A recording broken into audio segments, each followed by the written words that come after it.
welcome back to the Futureprint Tech Fest. I'm Kara Scott. Today we are talking to Solimar Systems about how a post-COVID tech checkup can boost Futureprint success. So really happy to be joined by Jamie Walsh and Jonathan McGrew from Solimar Systems. Hi both. Hi guys. Hello. So good to have you back with us, and fantastic to have worldwide industry analyst Pat McGrew from McGrew Group back with us as well. Hi, Pat. Happy to be here. Fantastic, and you know it's a really interesting subject. This one, I think it's perfect for the Tech Fest. We really do want to be using this event to set people up, for their kind of post-COVID success. I think I was looking at the session description that starts with the kind of understatement of the year, which was that 2020 was quite the experience, which I think we can all, we're all still feeling that going into 2021 as well.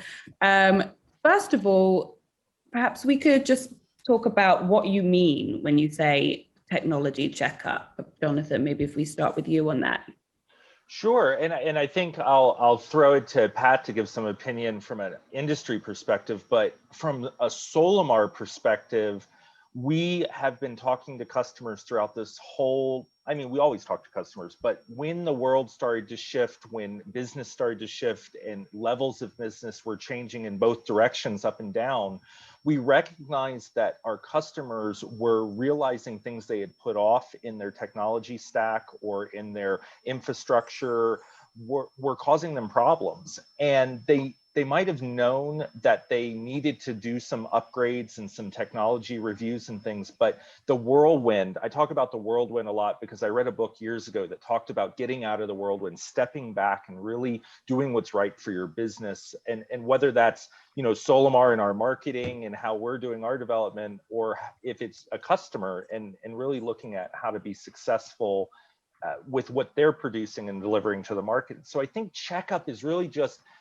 if you haven't already identified things, or if you're still putting them off, I think now is the time to start getting those plans in place, because if you don't, you could be behind the curve to the point where it could be really impactful negatively to your business. And so what better place to talk about that than at Tech Fest, right? With Futureprint, we're talking about future-proofing business. And I think it's a great platform to give some thoughtful ideas to people about why this is so important. So one of the things, Jonathan, you and Jamie and I have had these conversations before, that I think everybody needs to remember is that not every organization is in the same place in their getting ready to exit COVID universe, right?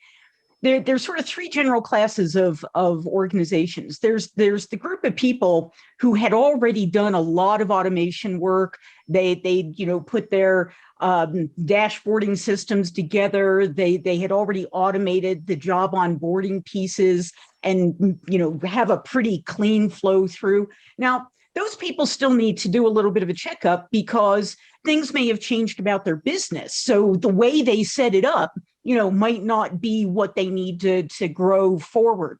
There's the group of people who had built islands of automation, right? So those people still had a lot of manual things going on. And when they sent people home, they may have discovered some of the challenges in not being completely automated. And for those people, they need to go in and do an assessment of where those manual pieces are and where those automation pieces are, and start having some hard conversations with themselves and their teams and their vendors about, how to make sure they don't get stuck again, right? And how they get ready to get into that next phase of growth as we come out of where we are now. And remember, everybody's in a different place depending on where you are in the world, what country you're in.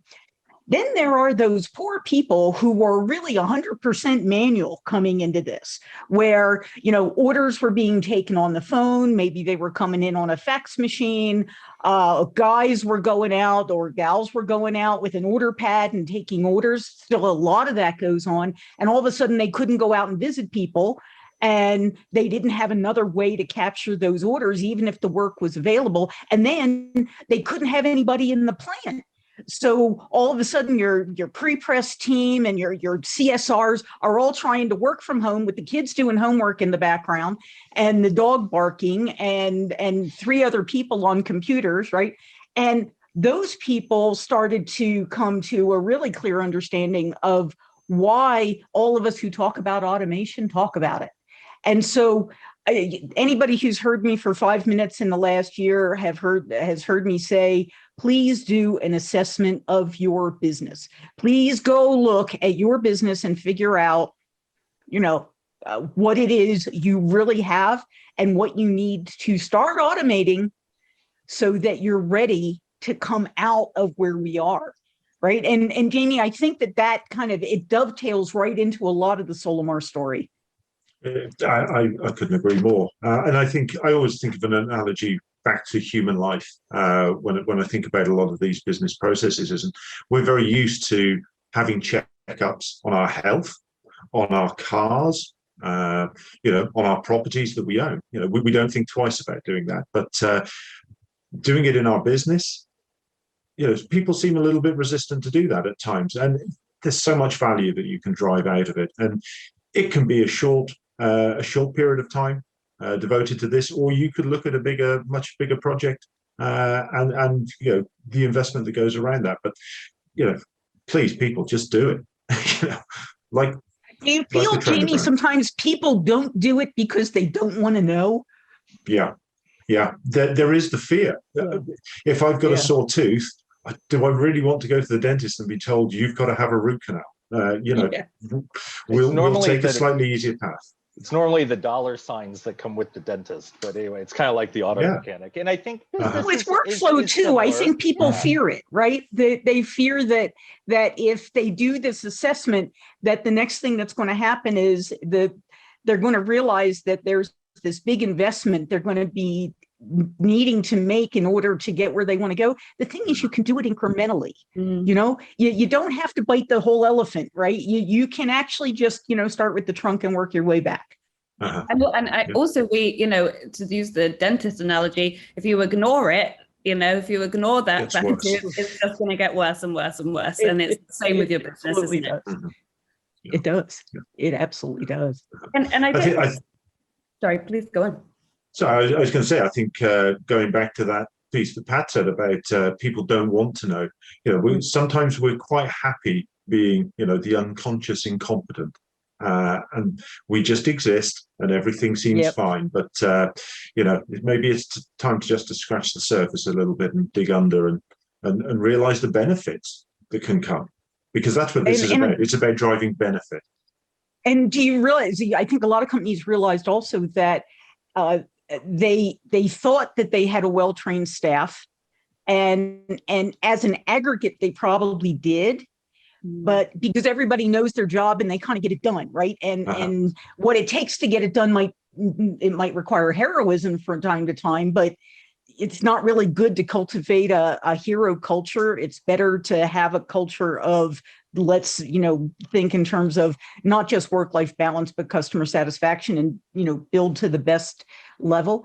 The problem is that when you had to send people home, and some people decided that this was a great time to retire, right? There was this really interesting brain drain that happened with a lot of people who you might have thought still had 10 years in the organization.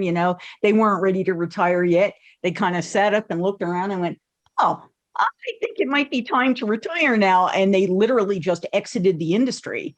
And their employers are sitting there going, gee, we're not really sure how to make that job onboarding. We don't know how to make the web to print work if it breaks. We don't know how to make the movement of data. We don't know how to manage the transforms we have in place. Oh my gosh, who really knows how the document re-engineering tool works? Does anybody know who the color management vendor is? We don't know who the vendor is, right? I mean, and a lot of those conversations. Or you don't want to change it because it works. I hear a lot of it just happens, so unless you're going to teach us how to fix it, they don't want to touch it. And so I think that's what we're talking about is like, how do you So what are the tips? What are the things that we can share Right. with our knowledge? Because I think what's really important, Karis, in this conversation, what I'm so thankful for FuturePrint for is that, you know, Solimar wants to share knowledge. That's why we always want to have someone like Pat come along who's talking to such a wide variety of customers and people, because it's not about selling something. When it comes to your tech, it's all about the car, right? Is it tuned? Is it ready for the road trip? I mean, think about it like that. Should you jump in the car and do 10 hours of driving without taking your vehicle in for a checkup? And I think that's what we're getting ready for, is the road trip back to, you know, really interesting, innovative business, and coming out of a rough period. I liken it in the US to the Great Depression. So I'm sure all around the world, people are aware of the Great Depression that happened in the US after the Roaring 20s. And I think that all this really cool innovation came out in the 30s, 40s, 50s, and after the wars. And I think we're going to see that. But if you're not ready to capitalize on it, I mean, what I hope we do is inspire people and share some tips for where they can look to get started, right? Because that's the whole goal of FuturePrint. Absolutely. And maybe if we stay on that, you know, what should people be thinking about? What are people looking for in their processes? I know that we've spoken before about, you know, well, this is the way we've always done it, you know, and post COVID, you know, things are a little different. We need to, it's exposed a lot of, as we were talking about in processes and technology and whatever else. What are we looking for when we're doing this tech checkup? I think it starts with change, Karis.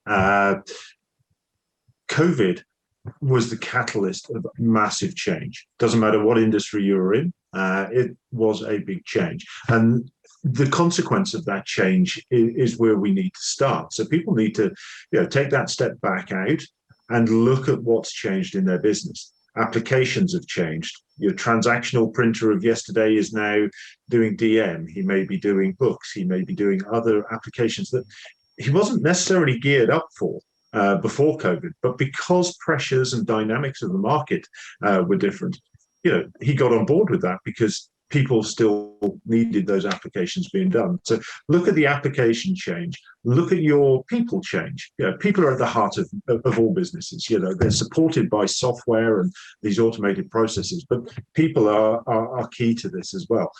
Are the same people in the business today that were in the business 18 months ago? What change has happened there? What skill set has come into the business? What skill set has exited the business?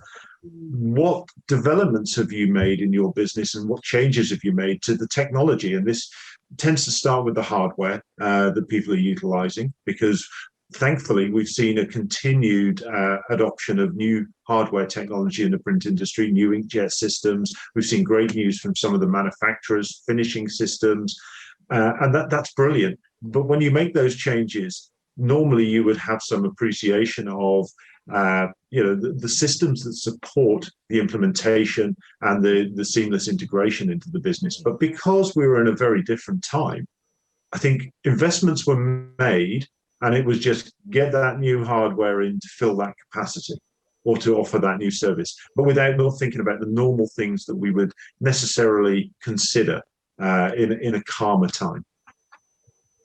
It's important to think about the things that didn't happen over the last year that maybe should have from a technology perspective.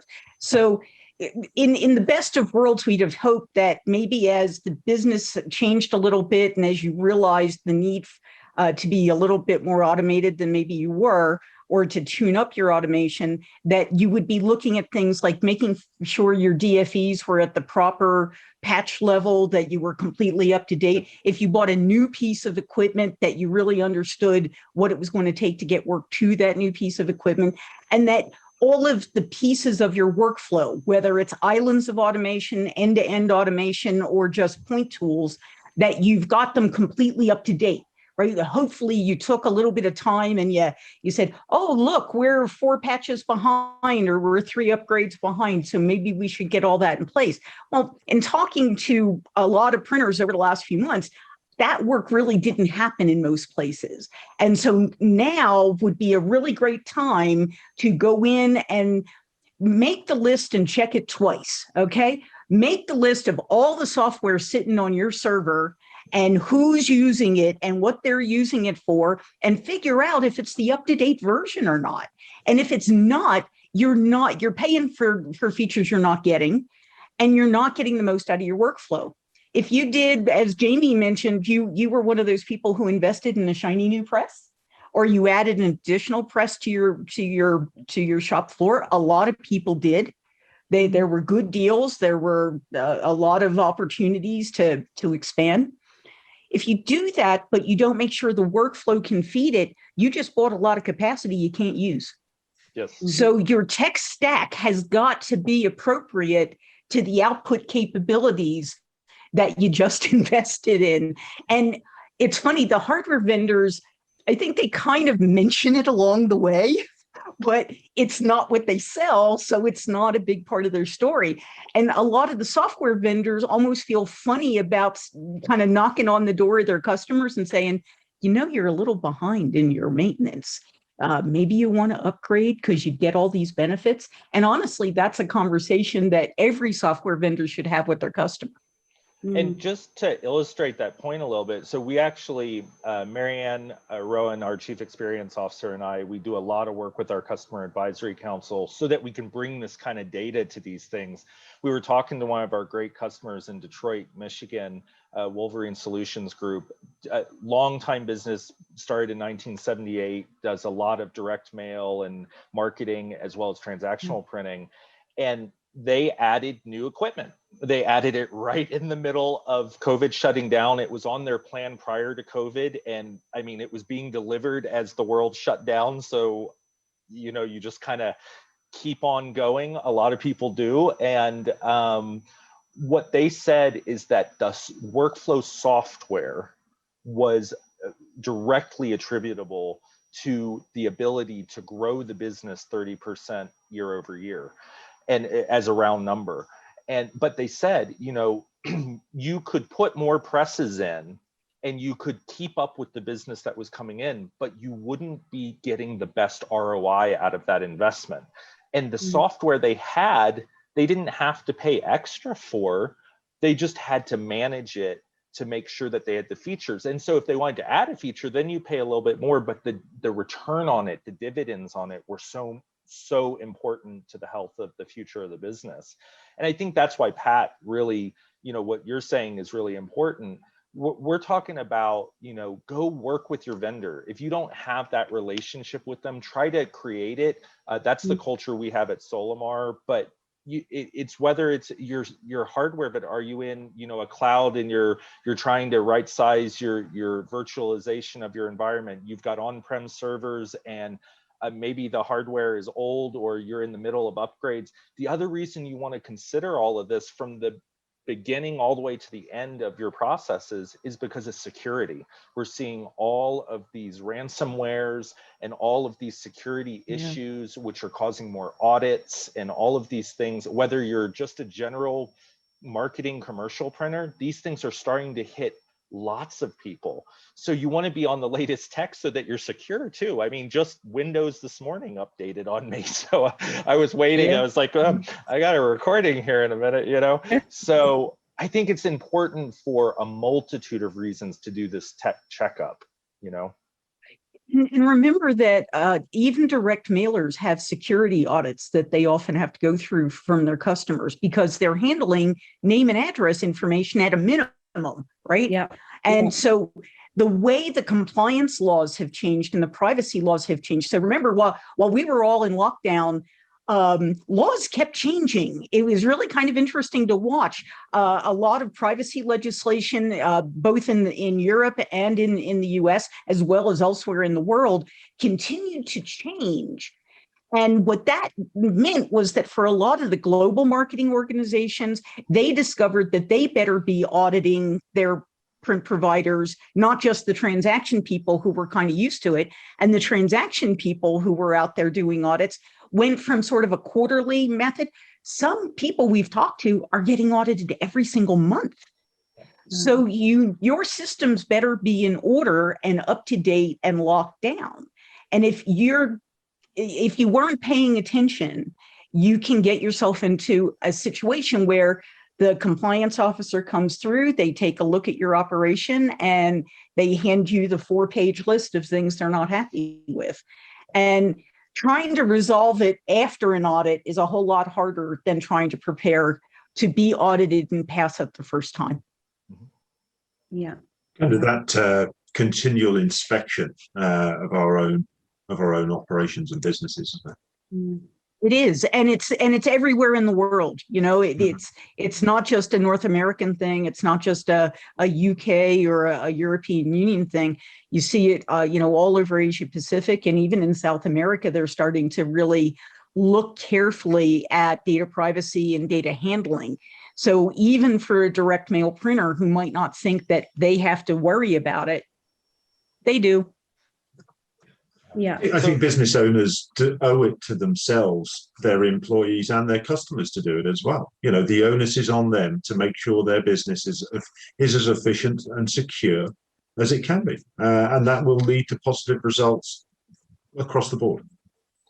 Yeah. And this is a really great time to start thinking about the next 5 years of your tech stack.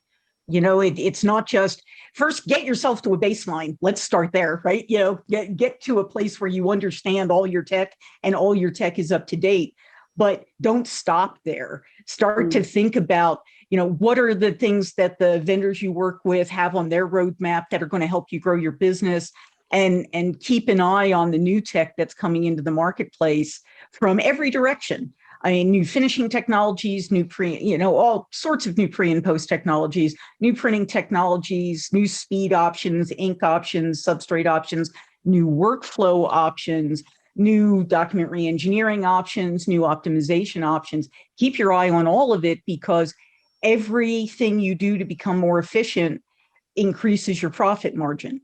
And you can't say it enough. Being efficient in your workflow is the equivalent of money.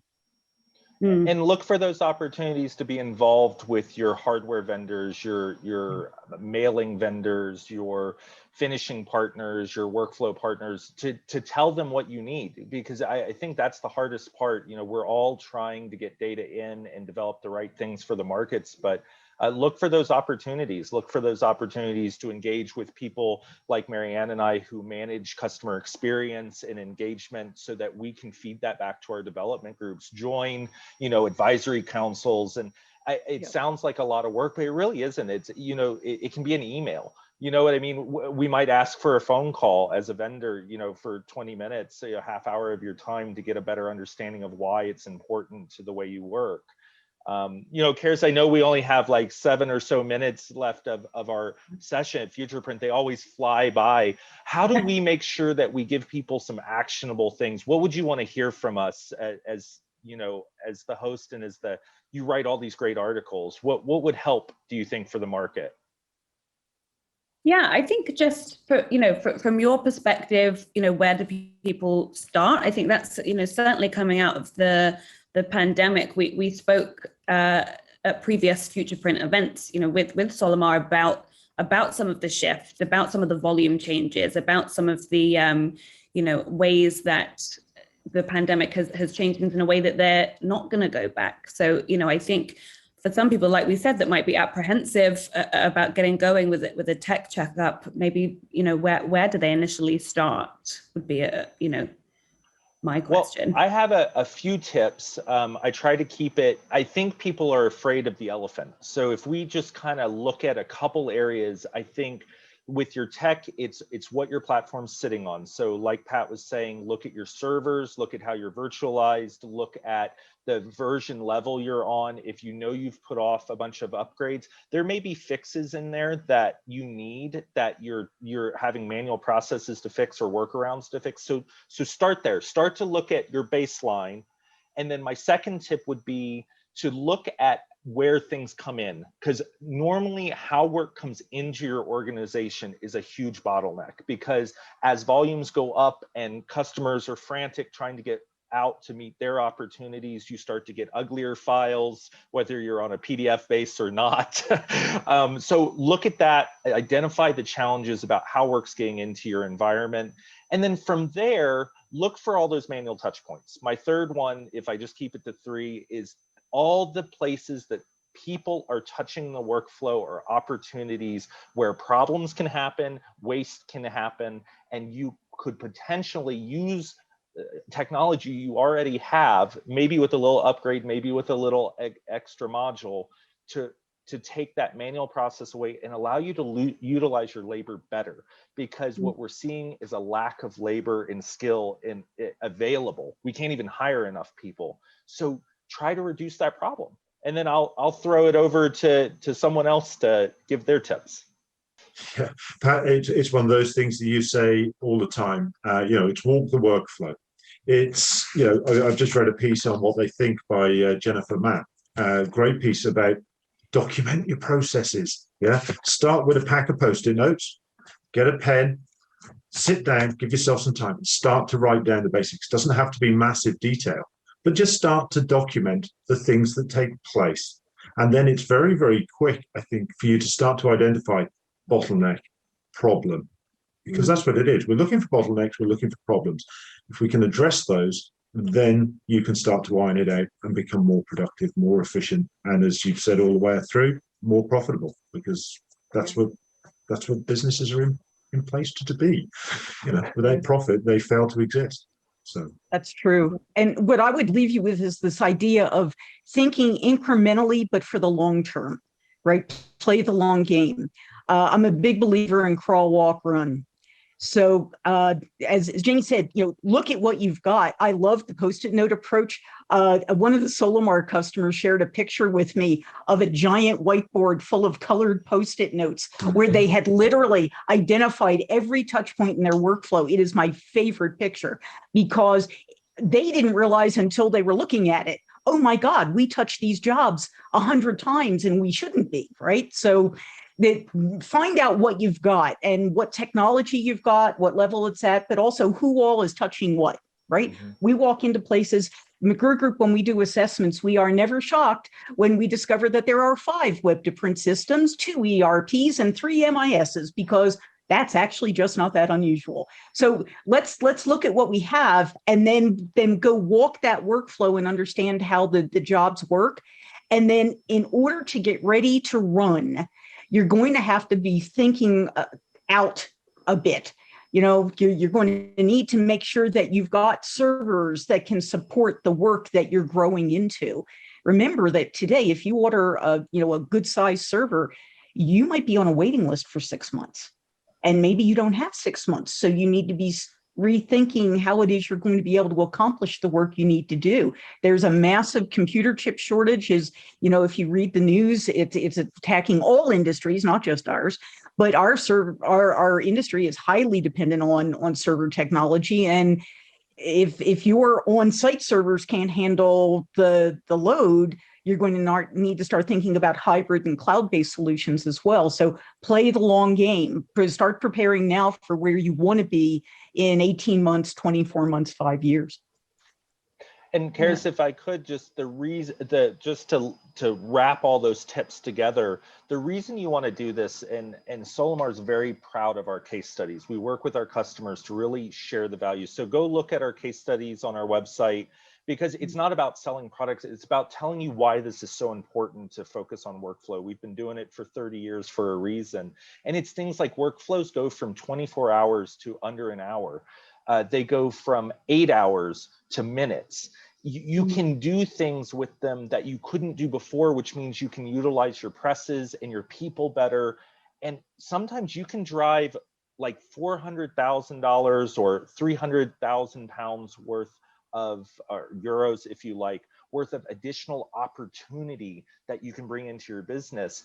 And it's impressive to people sometimes when they do step back and get out of that whirlwind, just the impact it can have. And you don't have to bite off the whole elephant, right? You can fix the headlight on the car and drive some of these really impressive benefits. So look for that low-hanging fruit. Look for those areas where you're like, man, it takes 4 hours to process this file.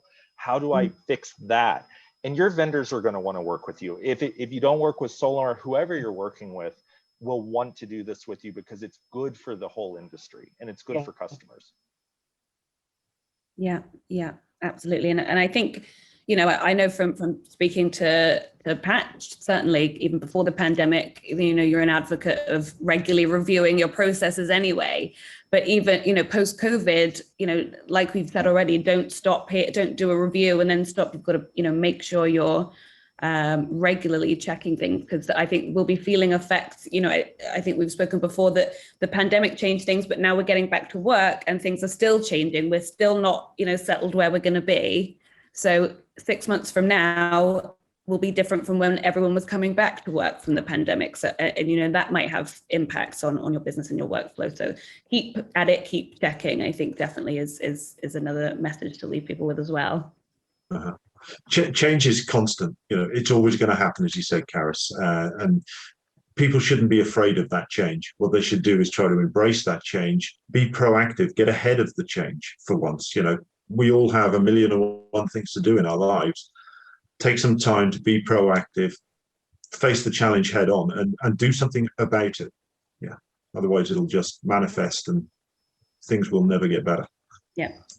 Otherwise, you'll be getting that root canal, won't you? Instead of just routine trip to the dentist. Guys, thank you so much for joining us again. It's always amazing to have you at the Future Print events. Another great discussion, and I think really actionable insights. That's something we wanted from the Tech Fest. People can go away with a million ideas of how to get started and how to keep going and how to future-proof, as we've talked about. So thank you so much, Jonathan and Jamie and Pat for being with us. And Thanks always Karis. Reach out to us. We are available anytime. Cool. Fantastic. There you go. An open invitation to reach out. Please stay with us for more of the event. And goodbye for now.